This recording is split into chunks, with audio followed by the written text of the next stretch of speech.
Less Code Plus allows you to create UI components and reuse the component in other places, which can be a page or another component.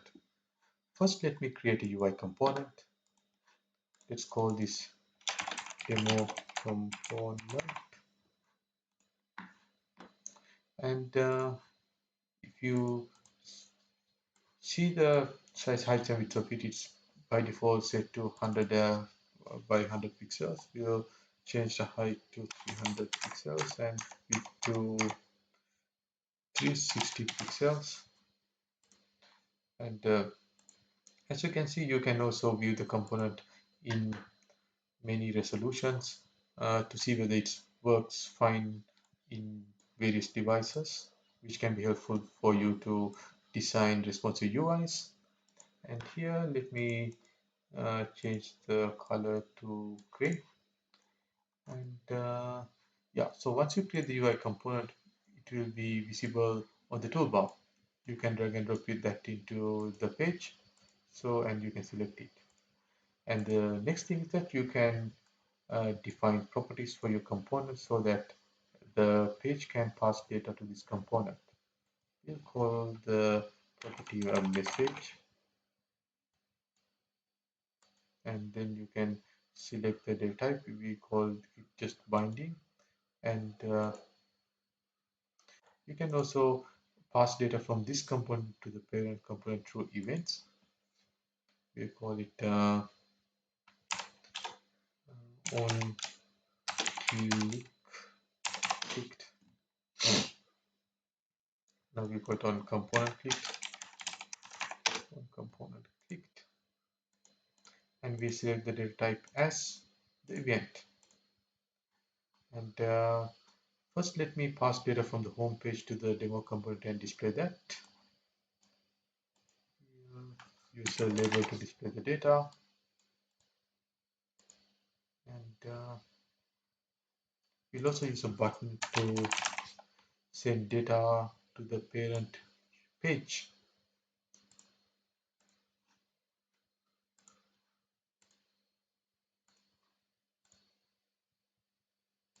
Let's change just few parameters of this and make the layout more easier to read. Oops.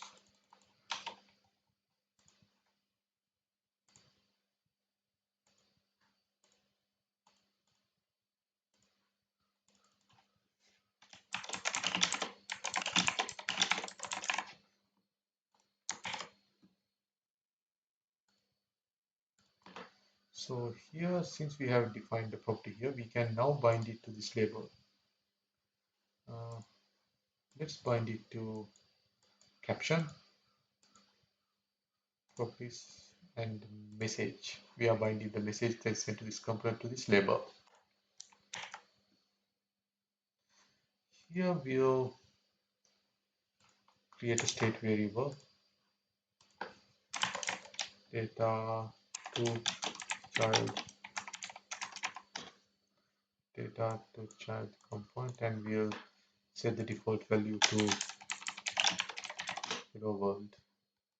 And when we select the component, we can bind data to it. So let's bind data to child component to the message property, current child component. So let's run this and see.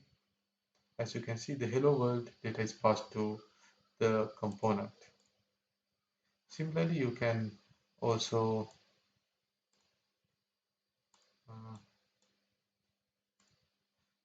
you know, click a button and pass it to a component. You rename the button to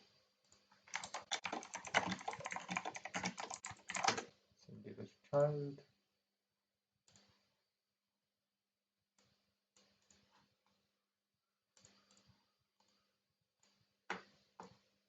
And let's create a new string.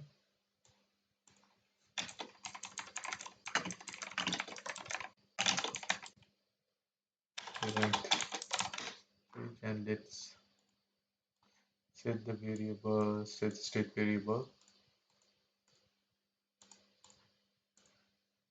If you you run it and we'll click it. So the data is sent from the parent to the child component. Now let's do it the other way around. Demo component is there. So let's add event to this button. So this button, when the user clicks on this button will send data to the parent component. For this purpose also, let's create a string and we'll keep the value as string from, and,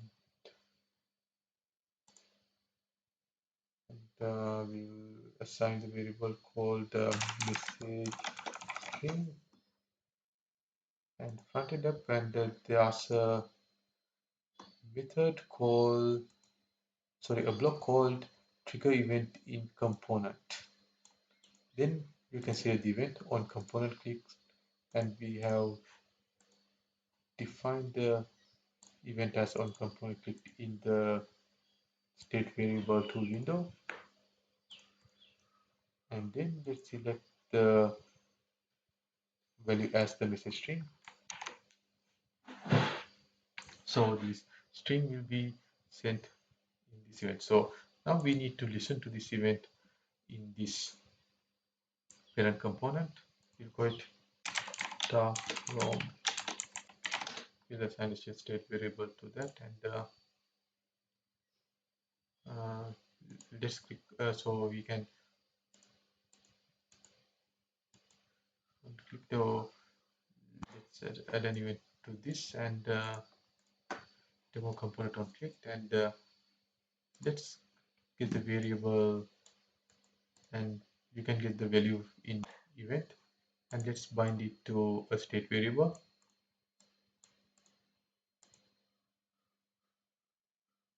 Data from child. So now we have, when the component sends data to the parent component, we are updating the state variable on the parent component data from child. Now we need to display that data. To display that data, we'll add a label.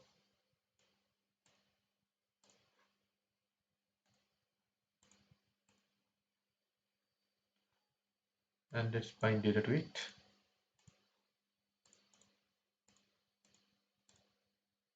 Data from child.